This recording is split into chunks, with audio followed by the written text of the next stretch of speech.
اجرای سوپربال امسال دیدین که چی پرحاشیه شده؟ بله درسته، رقص سرنا ویلیامز. ولی چرا؟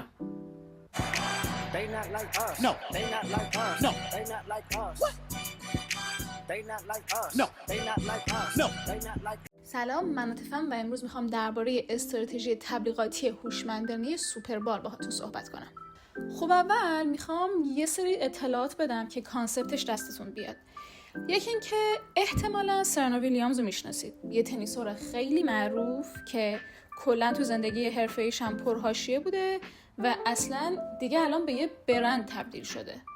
از طرف دیگه هم این آهنگی که سرنا ویلیامز داره باهاش میرقصه مال دیریک لاماره که یه دیسترک یا همون آهنگ انتقادی به دریک بوده که از شانس بد دریک هم این آهنگ امسال اکثر جوایز گرمی رو درو کرده.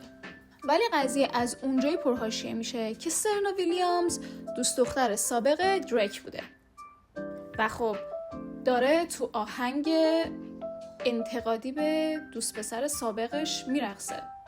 گرفتین چی شد؟ حاشیه دیگه هم اینه که این رقصی که سرنا ویلیامز داره یه رقص گانگستریه که سال 2012 هم وقتی سرنا ویلیامز تونست طلای المپیک رو ببره با این رقص شادی خودش رو نشون داد و هم موقع هم یه عالمه انتقاد بهش شد که چرا توی مراسم به این مهمی رقصی رو انجام میدی که یک جورایی میتونه نماد خشونت باشه.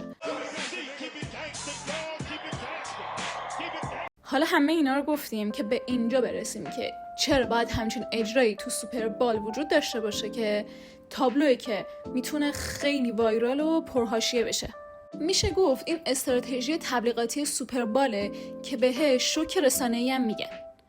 ولی تو پرانتز بگم که من هیچ دیتایی ندیدم که نشون بده که این یه استراتژی تبلیغاتی بوده، ولی خب تابلوه دیگه.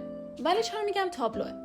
به خاطر اینکه سوپربال یکی از بزرگترین مراسم‌های فرهنگی و ورزشی آمریکاه که هر سال میلیون‌ها بیننده داره و از شبکه‌های رسمی تلویزیون آمریکا پخش میشه.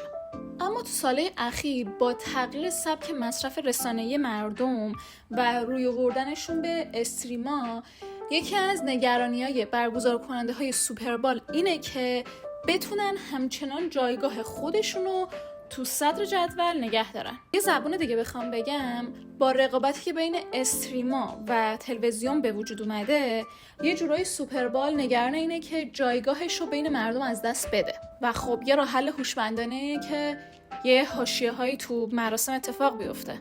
و چی پرحاشیه تر از رقص سرنا ویلیامز تو دیسترک دوست پسر سابقش. در آخرم شاید بد نباشه که بهتون یادآوری کنم که سوپربال سالهای پیشم همچین کم حاشیه نبوده. مثلا همین پارسال ریانا همون اول اجرای سوپربالش خبر بارداریش رو اعلام کرد.